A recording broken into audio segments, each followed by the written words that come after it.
Hi, I'm Andy Andrews, and I need to ask you an important question. What made you stop? What made you set aside your childhood dreams of an extraordinary life? Can you even remember when you first started feeling stuck? Most people can't. If you're like most of the people I talk to, you're overwhelmed. You may have gotten so busy that you've all but stopped chasing an excellent life. You're just trying to keep up. And somewhere in the back of your mind, you're hoping something great will just happen to you from out of nowhere, like winning the lottery. I talk to people all the time that want so badly to get out of their rut, but they can't see clearly how that would ever happen. Well, I've got great news for you. There is hope, but it doesn't come by random drawing. It's amazing how many of the same ideas keep coming up when people talk about their long-lost desires. Like, I need more time. I hear this one a lot because, in a way, it makes sense. I mean, how are you supposed to work on your dreams with all your present responsibilities, like a job, a family, and a social calendar? But truth be told, nobody really gets any more time. You are stuck with the same 24 hours that the rest of us get. I guess that's why time is so very valuable. Maybe you've had the thought, if I can just get more money, then my life will change. Well, all of us have had that thought. The only trouble is, thousands of lottery winners who have later gone bankrupt have proven that a sudden influx of cash doesn't necessarily change you for the better. Riches don't make you any wiser or more ready for the responsibility of those riches. By itself, cash just can't be the final answer to reaching your dreams. Perhaps you've thought, if I just knew the secret, if I could just discover that crucial piece of elusive know-how, that golden key, then I'd be able to get moving again and get what I want out of life. Yeah, I tried this one too, and it turned out to be fool's gold.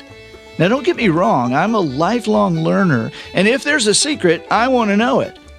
But information alone won't get you out of your rut.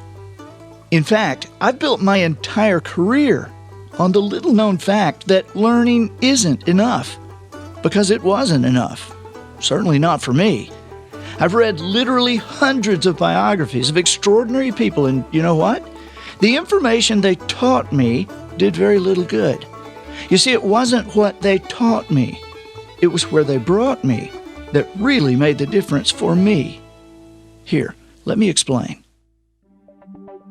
If you know anything about me, you know I talk a lot about perspective. Perspective isn't more knowledge. It's a new place. Something or someone moves you, and you find yourself looking from a new vantage point at the same facts, the same circumstances, the same obstacles as before. But from this fresh perspective, you see all those sames very differently. With a new perspective, you can see a way clear that wasn't clear before. You see another choice that you never knew you had. You see a possibility where you would have sworn things were impossible.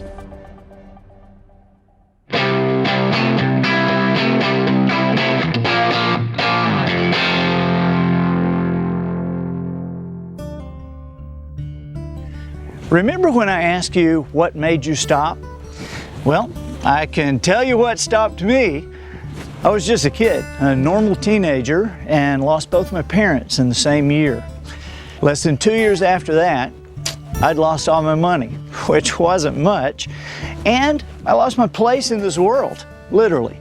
I was homeless before that was even a term. I slept right here, under this pier, on the Gulf Coast of Alabama. And that certainly stopped me. In case you're wondering, it's tough to get perspective when you're living under a pier. Actually, perspective found me here. One evening, an old man stopped by my little hideout and gave me a present. He was an odd little guy. His name was Jones, not Mr. Jones, just Jones. He gave me 3 library books and he dared me to read them. All 3 of the books were biographies, and I'll never forget them. Winston Churchill, George Washington Carver, and Will Rogers. As angry as I was at the world, I still remember reading late into the night. I would hold the books and the sodium vapor bulbs would come through the crack in between the concrete, and I would run the pages to read the lines.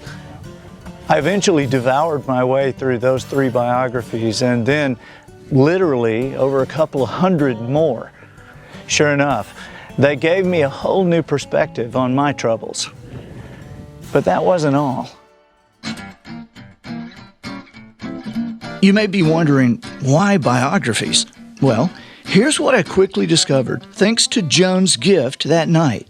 I found out that when you read the stories of great people, it's like being taken into a new circle of friends. You adopt different expectations for yourself, better expectations. I guess you could say the well-known people in these books became my new peer group. See what I did there? Peer group. I also found that when I read a biography, I was squeezing the benefit, the juice, the wisdom from an extraordinary person's well-lived life. The mistakes, the lessons, the failures, and the knocks they endured could be like warning lights to me. Their successes and accomplishments could serve as reassurance and courage for me. They could take 70 years to learn some invaluable lesson, then I could just ingest it in less than a week. That's why I highly recommend reading biographies of great people. A big part of the life I lead now, I would attribute to this one practice. In fact, I believe in this so thoroughly that before I end this video, I want to give you a gift. If I've convinced you of the value of reading biographies, then you might be thinking, great, but where do I start? Which biographies should I read? Wouldn't it be great to have a big long list of great biographies that somebody else had taken the time to sort through? Then you could just pick and choose from the list. Well, I sat down and put together my best list of recommended biographies, my top 50 if you will. And I want to give you that list. It's just a short PDF, so you can sample from the well I've been drinking from for over 30 years now. And I'm so excited because I have a tiny surprise to go along with it. If you click the link right down here, you'll get my list of recommended biographies. And as a little bonus, I've bundled with it free Kindle versions of 3 of my recommendations, just to get you started. All 3 of these books are free, from me to you. They don't cost you a thing to own. In my next video, I want to introduce you to a trusted friend of mine. He and I are going to talk about some of the amazing patterns I started noticing after about the 75th biography I read. But that's not for a couple of days yet. Meanwhile, you can get my recommended biography list and the 3 free biographies just by clicking the link below. I'll see you in the next video.